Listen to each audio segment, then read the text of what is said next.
Hey guys, so earlier this week I shared a bunch of autumnal book recommendations. Books that I've read and love and feel like just fit the season so perfectly.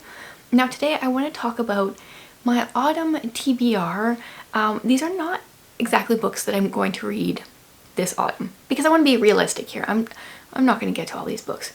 But these are books that I own slash are very high on my radar that I feel like are autumnal and I'm going to be like pulling from here in the next few months. And because if I don't get to the ones that I don't have physical copies of first, I will forget about them. So we're going to talk about the ones that I've either requested from the library or are pre-orders that I am waiting for the books to come because they're coming out in the next few weeks. And then we will dive into my physical copies.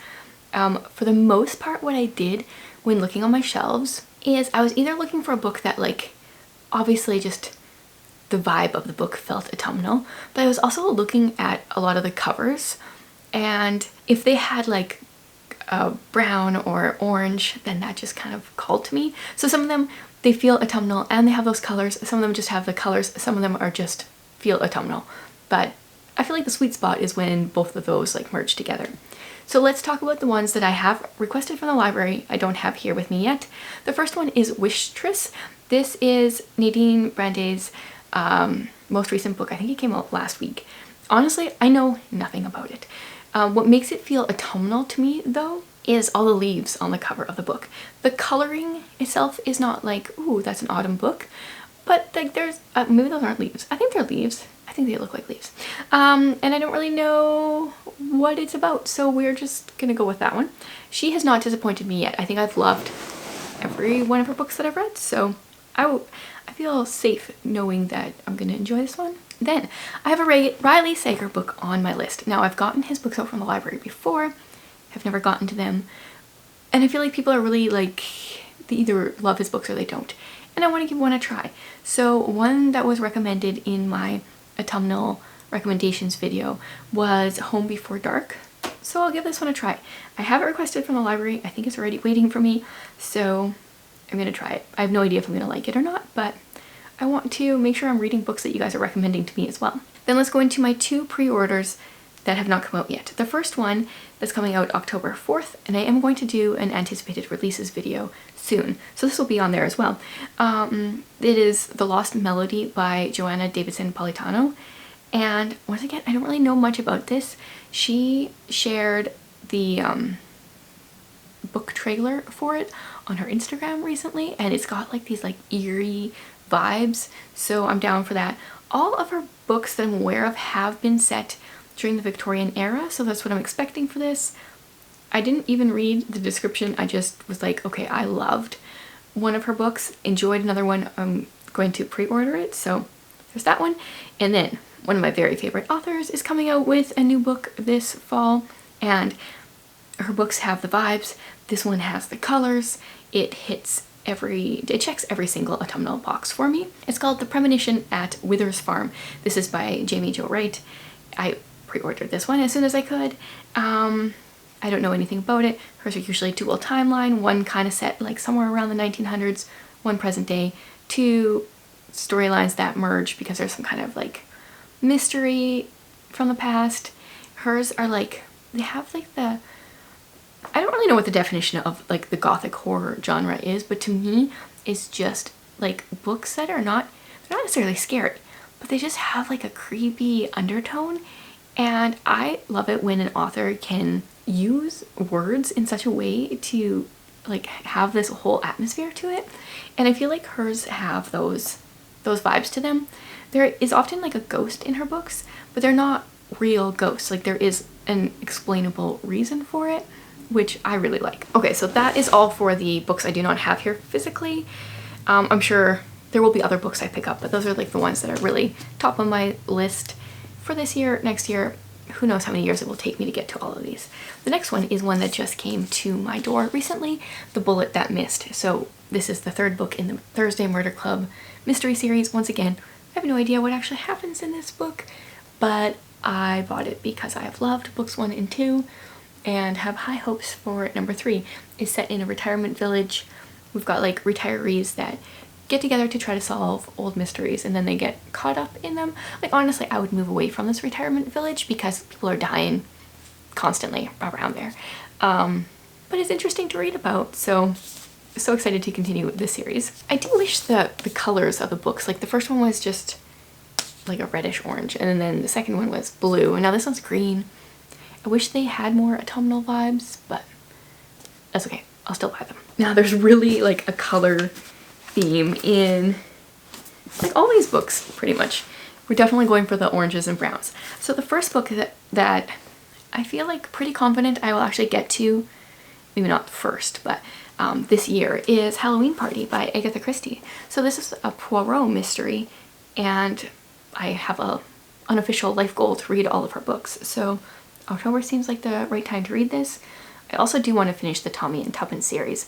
I didn't pull that book out because I didn't feel like it was like necessarily an autumnal book, but maybe I'll read 2 of her books in October.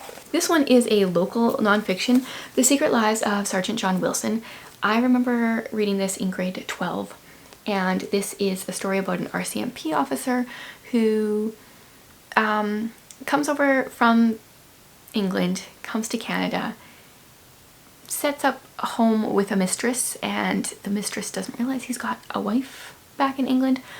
The wife comes and he kills her. And this happened pretty close to me locally. We took a field trip to the ditch where the wife was found when I was in high school, and my poem was one of the ones selected, so I read my poem in this ditch where her body was found on camera.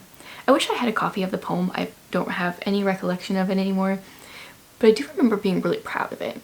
But that is a creepy field trip, and I feel like I'd like to reread this book. It's not the best written book, but it's interesting to read like local history like that. Okay, then I have a Frank Peretti book that I, prior to buying it, had never heard of before. This is Illusion. This one has to do with a husband and wife duo who are a popular magic act. For 40 years, they're tragically separated by a car wreck that claims Mandy's life, or so everyone thinks. So she dies and then wakes up in the present as the 19-year-old she was in 1970. This seems very different than Peretti's other stuff, but I'm so there for it because I really enjoy what he does with his books, and this one has the perfect coloring. Next up, I have 2, I don't know, I feel like not well-known books. So this one is Forged by Sarah Davidson. This one, it was sent to me by the publisher, and this is book 4 in the Night Guardian series. I'm hoping I can read it and not be confused. It's got the colors, and it's supposed to be a Christian suspense book. So I don't actually remember. I know I read the back of the book a little bit when I got it, but we got the colors going. It's suspense. I thought I'd give it a try. And this one looks like a lot of fun. So this one is Recorder. Now I believe this one is Christian science fiction.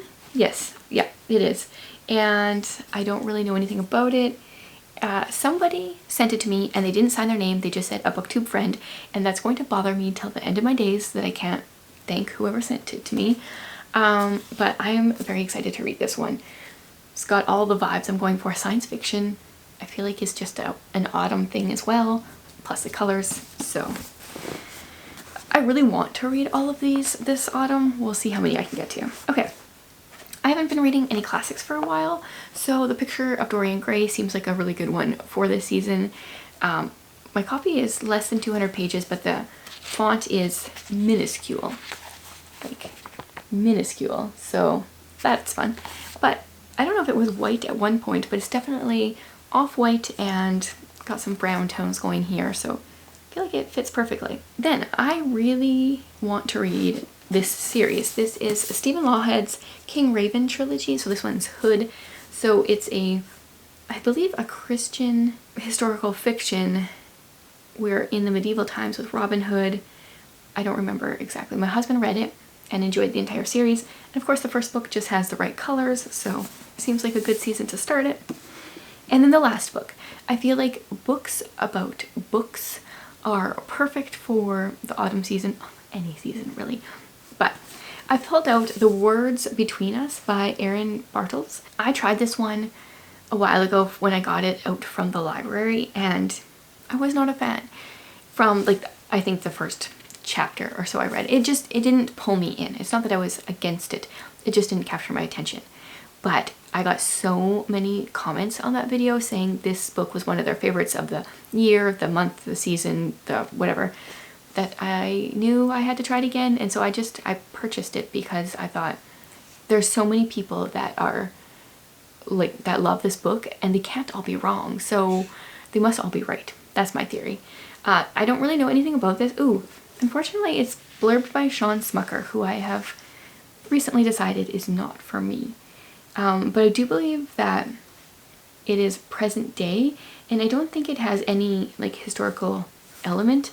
I feel like often these kind of books give me like historical fiction vibes, but I don't think that this one is. Oh, chapter 1 starts out now, and then some of the chapters are then. So I don't know how far back then is. Oh, maybe I should read the first few sentences here of the back of the book, because this actually sounds very interesting. Robin Windsor has spent much of her life under an assumed name to avoid association with her infamous parents. She thought she'd finally found sanctuary running her used bookstore in quiet River City, Michigan. But when she receives an eerily familiar book in the mail on the morning of her father's scheduled execution, Robin is thrown back to the summer she met Peter Flint, the perfect boy who ruined everything. Why would Peter be making contact now? And why does she have a sinking feeling she's about to be exposed all over again?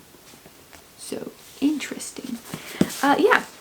So even if I just like hold up this stack, you can kind of see the brownish vibes. They all feel very autumnal to me. So I feel hesitant asking for more autumnal suggestions because you guys gave me a ton in the last video, but I'm gonna open it up. What are some of your favorite autumnal reads? Leave them in the comments below and maybe I will grow my stack. Thanks so much for being here, guys.